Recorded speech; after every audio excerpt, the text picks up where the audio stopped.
déjà, voilà, moi mon temps, je vais essayer de gérer. Mon frère, on n'est pas dans une banque ici, on n'est pas dans une banque pour utiliser ce qui te revient. Avec un respect. Mon frère, je sais, tu es le propriétaire de la Côte d'Ivoire. Tu es le propriétaire, tu nous as fait les éloges. Tu nous as fait les éloges de ta belle vie en Côte d'Ivoire, mais au moins respecte-nous. Voilà, propriétaire de la Côte d'Ivoire, merci. Voilà. Quand il va prendre son temps de parole, il va rattraper le temps de son... Voilà, donc est-ce que je peux parler d'Os, le propriétaire de Côte d'Ivoire? Tu me permets? On y va, il est 17h13. Voilà. Merci. Donc, merci à toi, Dos. Je vais commencer sur toi, puisque toi, tu veux que les autres fassent je ne sais pas quoi au niveau d'Alassane. Et puis, tu expliques à tout le monde que Alassane t'a sécurisé ta vie. À l'heure actuelle, tu es au pays, tu manges bien. C'est toi qui manges tous les agoutis de la forêt de la Côte d'Ivoire, tous les moutons. Et puis, toi, tu as la belle vie, tout est beau. Mais de quel développement? Attendez. Les mots là ont des sens. Le pays là est développé ou le pays est en train d'être amélioré?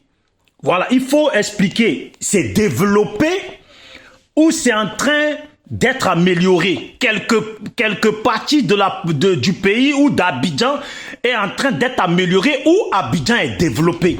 Il faut nous expliquer. Après, quand vous allez prendre la parole, il faut nous expliquer. Et puis, comme tu es au pays, là, montre-nous. La prochaine fois, tu vas venir en vidéo, montre-nous. Genre, tu arrives à Bobo ou tu arrives à Yopougon. Et puis, dans ta voiture, là, tu mets caméra. Nous, on va te regarder. S'il faut, la prochaine fois, là, mets 10 minutes. Les 10 minutes de soldats, les 10 minutes d'Aïlé, on va tous te donner nos minutes. Ça fait 30 minutes. Et puis, tu vas faire le tour. Caméra à l'appui. Vision devant toi. Et puis, on va voir Yopougon, là. Tu vas traverser chaque rue. On va voir le développement dont tu parles, là. Pour qu'on puisse voir ça.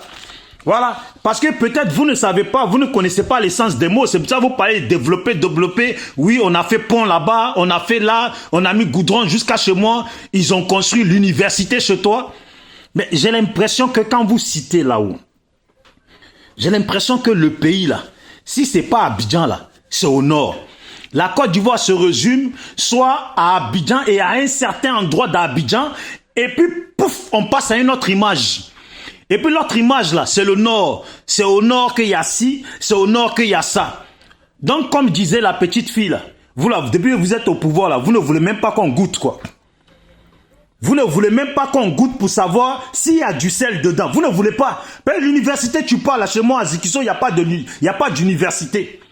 L'école primaire dans mon village à Niabamoko, c'est nous-mêmes on a cotisé, on a fait ça. Vous ne voulez même pas qu'on goûte s'il y a du sel. Vous ne voulez même pas. Vous voyez? Donc c'est bien, je te félicite, toi qui profites, toi qu'Alassane sécurise. Tellement il te sécurise, tout va bien pour toi. Tellement il ne sécurise que vous autres. C'est les autres qui morflent. Voilà le frère, pour continuer, voilà le frère Bloco qui commence en nous disant que par rapport à ce que quelqu'un d'autre a dit, il était obligé de nous expliquer sa vie, qu'il gagne bien. Il peut payer les 2000 € de quelqu'un ou voire 1500 € de quelqu'un. Donc lui, il est tellement quelqu'un que on ne peut pas parler. Et pourtant, lui, dans ses paroles, en disant qu'il peut payer, comme lui n'est pas n'importe qui, il faut qu'on aille voir. Et puis en rajoutant que lui peut payer ça, pour un tel. C'est réducteur. Et puis vous voyez, c'est dénigrant. Mais je pense que c'est le poids des mots là, l'essence des mots là, qu'ils n'arrivent pas à mesurer. Voilà. Ils n'arrivent pas. Non, mais quand tu as parlé un peu pour tout le monde. Laisse-moi parler. Eh, propriétaire de Côte d'Ivoire, s'il vous plaît, on peut parler. On a juste à peine 10 minutes. On a à peine 10 minutes, propriétaire. Et on a dit, regarde, comment on n'est pas pareil que vous là. Vous êtes 5 sur le panel, nous on est 3. Mais on parle pas. Bon, tu es en train de bouffer mon temps. Si tu veux pas que je parle, dis-moi-le. Voilà. Donc, merci. Donc, tu as fait les éloges de ta vie de luxe. Nous, les enfants de pauvres, là, on mène nos vies de pauvres avec peut-être dans nos frigos une bouteille d'eau qu'on a remplie au lavabo. Toi, tu nous diras que chez toi, l'eau, les bouteilles que tu as, c'est l'eau de vie sortie du magasin. Nous ne sommes pas la même chose. Au nord, il y a l'université. Chez nous, il n'y a pas d'université. Au nord, il y a goudron. Chez nous, il n'y a pas de goudron. Mais comment on fait? Donc si nous, là, vous parlez de développement, et puis nous, on dit qu'on ne voit pas le développement dont vous parlez, là. Au moins, accordez-nous-le. Puisqu'on a l'impression que le développement dont vous parlez, là, à chaque fois que vous citez le développement, là, vous ne parlez que de ponts et de goudron au nord. Donc, je vous mets au défi, vous qui parlez de développement, là, la prochaine fois, on va relancer le panel. Il faut que vous soyez placés au niveau du pays, là. Allez-y à Yopougon. Et puis, on va commencer. Chaque rue chaque voie de Yopougon où les voitures passent, là, vous allez passer dessus. Et puis, vous allez bouger la caméra, on va voir le développement. Voilà, comme ça, demain, là, nous-mêmes, là, on va faire à Talakou dans la San. Donc, Bloco, je continue sur toi. Tu as fait un peu les éloges en parlant de Gbagbo et puis malheureusement, comme tu as beaucoup de sentiments de tristesse et de peine, tu as commencé à dire que toi tu pensais que si Gbagbo rentrait au pays, il allait ramener la paix. Mais Gbagbo n'avait pas à ramener la paix. Gbagbo n'avait pas à ramener la paix. Vous qui avez enlevé Gbagbo au pouvoir là, c'est parce que vous avez dit qu'il n'y avait pas de paix que vous avez enlevé Gbagbo. Et puis on sait comment. Donc, normalement, Gbagbo devait retrouver la paix en Côte d'Ivoire. Aïe, Gbagbo devait retrouver la paix en Côte d'Ivoire puisque l'emblème de la paix, la sainteté de la paix est au pouvoir. Pourquoi Gbagbo n'a-t-il pas trouvé la paix en Côte d'Ivoire? Et puis Gbagbo, étant un homme de paix, lui, quand il est rentré, il est parti voir Alassane pour le saluer. Mais malheureusement, ça n'a pas suffi. Ça n'a pas suffi pour l'entité et son clan. Vous qui avez refusé cette paix-là. Vous voyez? Donc, on continue. Preuve que vous, là, vous ne voulez pas la paix. Toi ici, Bloco, devant nous tous, toi comme bien d'autres qui le disent aussi, tu as dit que si Alassane mettait le nom de Gbagbo sur la liste, là, vous allez aller contre Alassane. Vous ne voulez pas la paix. Tu comprends? Vous ne voulez pas la paix. Si on met le nom de Gbagbo sur la liste, donc en fait, réellement, là, Alassane peut mettre le nom de Gbagbo, mais c'est à cause de vous qu'il ne met pas le nom de Gbagbo. Donc réellement, ce n'est pas qu'Alassane le problème, ce n'est pas Alassane qui a peur de Gbagbo, c'est vous qui avez peur de Gbagbo. Vous mangez tellement bien. Et puis, c'est vous seul qui savez quelle façon le sel est dosé dans la sauce. Et nous ne savons pas là. Vous voulez garder le pouvoir. Vous venez nous voir pour nous dire que tout va bien. Amen. Amen à vous. Mais Dieu est grand. Bloco dit aussi que Alassane a fait 15 ans. Les gens parlent beaucoup, mais Alassane a fait 15 ans. Mon frère Bloco, tu peux m'expliquer? John Pololo là, il est connu pourquoi? Pourquoi il a régné dans les rues d'Abidjan pendant des années jusqu'à ce que Gueye vienne l'enlever? Est-ce que c'était pour la gentillesse? J'espère que quand tu vas prendre la parole, tu me répondras si c'était pour la gentillesse ou si c'était pour autre chose. Voilà. Nos parents sont beaucoup manipulés et sont beaucoup dans la manipulation. Vous voyez que plus on avance, plus un petit nombre de personnes parlent au nom de beaucoup de personnes.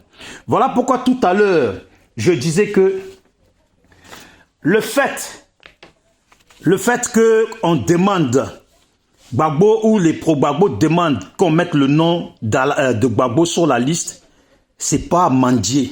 Non, ils ne mendient pas cela, je le répète. Mais ils le demandaient à vous autres qui considèrent être leurs frères ivoiriens. Et vous savez pourquoi ils n'avancent pas comme ils auraient dû avancer? Parce que s'ils doivent aller enlever Alassane, ils sont obligés de passer sur vous. Et comme eux, ils ne veulent pas passer sur vous, pour ne pas dire sur vos corps. Voilà pourquoi ça reste comme ça. Et vous pensez qu'ils ont peur.